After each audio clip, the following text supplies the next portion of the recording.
Earlier this week, I covered GCC's MG Series 1 blasters. While you might have seen that video and checked out all of the accessory options available from the rollout of mid to late November, I have yet to talk about the actual figure drop by GCC. This time, GCC has released or restocked 8 new products. I'll start this off by saying that this wave feels more like a service update of products rather than being a massive release. Nonetheless, I still see this as an important wave to cover, simply for the fact that we received a decent restock on named 501st clones, as well as the return of a rather rare named character redone in a second version.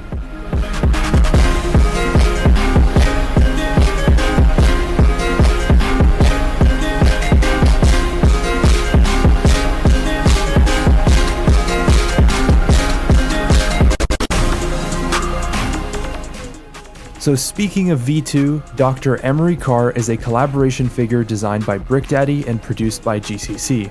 This figure was previously released in April of this year, which was quite some time ago, so I'm glad it was reissued. The V2 improves the torso's breast line detail, as well as the wrist detailing. The one thing that I kind of don't like about the V2 is that the print stops a little too short. I was kind of hoping it would go all the way down to the mid portion of the legs. The print stopping at the hips was not something I was expecting. However, this figure hasn't been restocked in so long, so I'm willing to say that this is a pretty important update over the V1. Is it worth grabbing if you missed out on the V1? Yes. However, if you don't already own the V1, I'd definitely grab the V2 since finding one is a bit scarce. Tup and Dogma are restocked but with a slight bit of an update to both templates. Tup and Dogma have a revision to their templates around the legs, as well as on Dogma's helmet with a much more pronounced red marker. The only other thing to mention was that Tup's comm link has an infill color on the V3 template. Personally, I still prefer the V2, and it's the same situation as always. If you own the previous version, there's probably no reason to obtain the V3, but a totally different story if you don't already have these guys. The 13th Legion Commander is the first of its kind to release. Previously, there was a 13th Grunt released in October of 2023. There hasn't been a restock since. The 13th Legion Trooper is by far one of my favorites from this wave because it's a well-deserved add-on to the Jedi Fallen Order customs that we've been receiving from GCC and other producers. The 13th Legion Troopers are an underrated legion that I haven't seen a whole lot of coverage of. I'm sort of hoping that this will prompt GCC to maybe release their own interpretation of Cal, or maybe even their own Marin. The commander can also appear with an unprinted and printed pauldron torso, depending on your preference.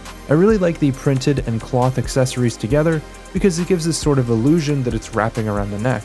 The Shadow Commander is one of the more premium figures released by GCC, as it features a genuine black helmet, custom waist cape, and pauldron. The commander is very well detailed, and I love the use of the metallic red print on the visor of the helmet. It's hard to see normally, but I think you can see it better on the camera as there is a slight bit of a gleam. The only concern that I have is that I wish we had gotten the Shadow Grunts alongside the commander. However, I am assuming that they will be released in another wave, either with a replica helmet to keep the cost down, or maybe them being a completely different unit entirely with a modified design. The Purge Trooper version B, as mentioned earlier, is a template change based on one of the 4 versions of the Purge Troopers that either appear throughout Jedi Fallen Order or as part of a design reference from Lucasfilms. There are 2 more versions set to be in production very soon, but so far with both version A and B, I'm very impressed. Version B seems to be a lighter version of the Heavy Trooper, which was GCC's rendition of the unit with the cloth accessory and bandolier print. Version A also has the rank markings with 1 cross mark rather than 2. I would definitely pick up 1 or 2 of these guys if you can. They are by far one of my favorite units released by GCC because of the use of their replica airborne helmets. Pawns is another sort of restock, but more so an alternate color.